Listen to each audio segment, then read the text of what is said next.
Good morning, America. I'm Charles Gibson. I'm Diane Sawyer, and it's Tuesday, September 11th, 2001. It is lunchtime in London, 5 a.m. in Los Angeles, and 8 a.m. here in New York, live from the CNN Financial News headquarters. It is beautiful outside, perfect September day with lots of sunshine. Oh, would you look at Washington, huh? I'm going outside today. Other than that, it's kind of quiet around the country. We like quiet. It's quiet. It's too quiet.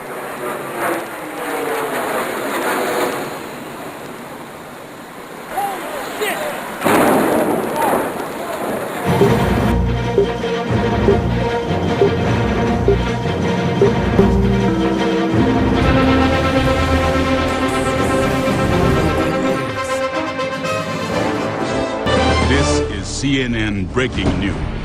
This just in, you are looking at obviously a very disturbing live shot there. That is the World Trade Center, and we have unconfirmed reports this morning that a plane has crashed into one of the towers of the World Trade Center. There is a major incident in Lower Manhattan. We just got a report in that there's been some sort of explosion at the World Trade Center in New York City. Apparently, a plane has just crashed into the World Trade Center. We understand that a plane has crashed into the World Trade Center. We have serious news of a major possible air crash in the United States. An incredible plane crash into the World Trade Center. That happened within the last few moments. Just a few moments ago, something believed to be a plane crashed into the South Tower of the World Trade Center. We have no idea what it was. It was a tremendous boom. A gigantic sonic boom. The air is filled with hundreds of thousands of pieces of paper that are just sort of floating like confetti. Stuff just started falling, like bricks and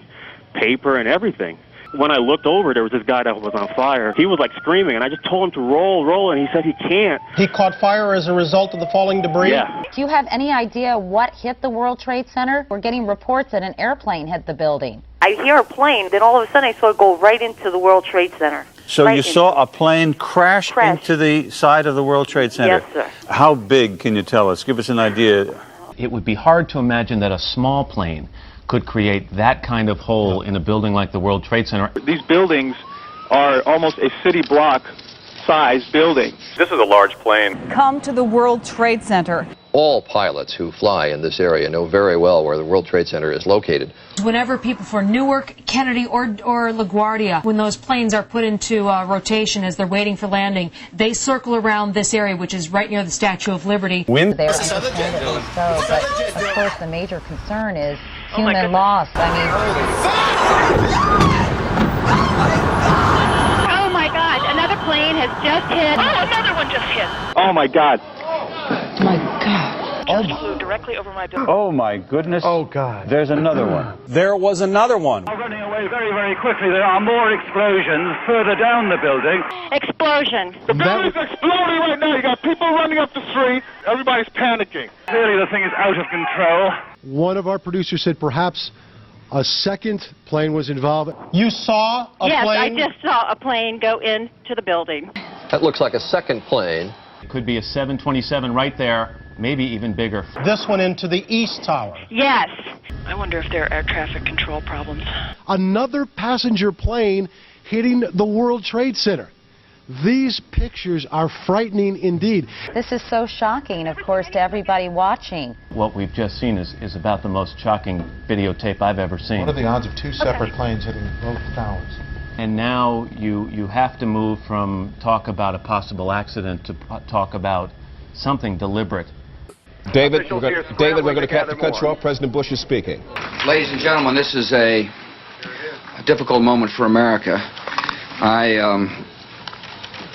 unfortunately will be going back to Washington after my remarks. Secretary of Rod Page and Lieutenant Governor will take the podium and discuss education. I do want to thank the folks here at Booker Elementary School for their hospitality. Today we've had a national tragedy. Two airplanes have crashed into the World Trade Center in an apparent terrorist attack on our country.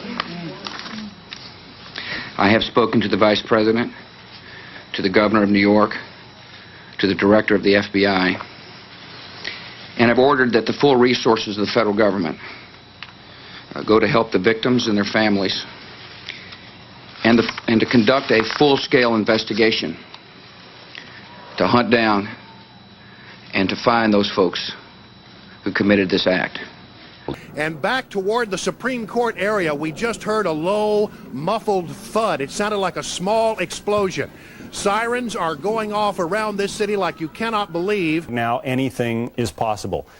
We want to hold our breath here, it just seems to me, for a second, and not get into a mode that the country is under attack. We are a nation under siege. Tell everybody that heightened security is important now. The police have been sent to Union Station. A bomb squad has been sent to Union Station, which, as you know, John, is located just a couple of blocks from the Capitol. All military personnel in the District of Columbia are now on something that is called Threat Level Delta, which is the highest state of alert in the military. Some of the Secret Service now patrolling the perimeter in Lafayette Park, which is directly across from the White House, have automatic rifles drawn. The president is in Florida this morning, so the president is not in any danger, but the White House, of course, is fully operational, whether the president is there or not. It should be noted that there are sharpshooters on the roof of the White House who have anti-aircraft missiles for just this kind of situation.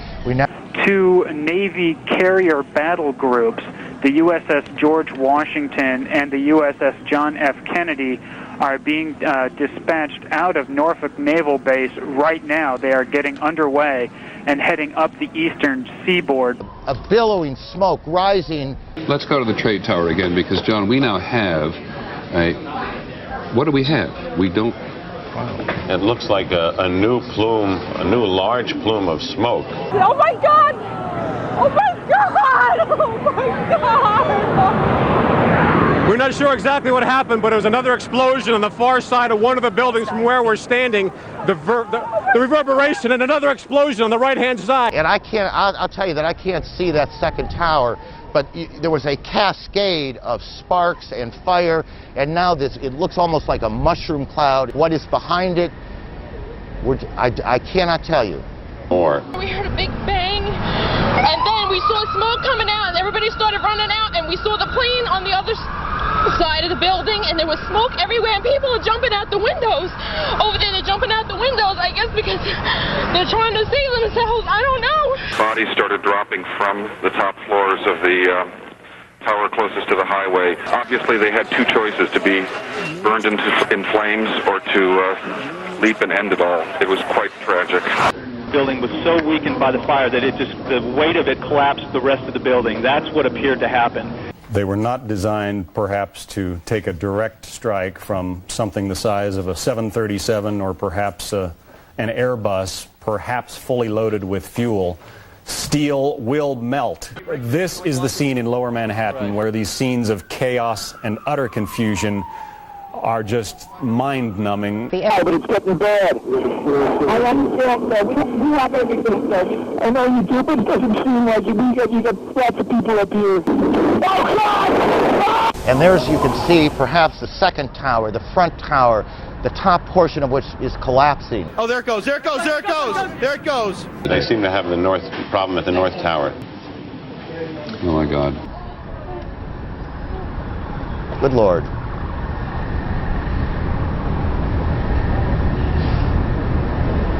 There are no words. America, offer a prayer. One has to assume that thousands of lives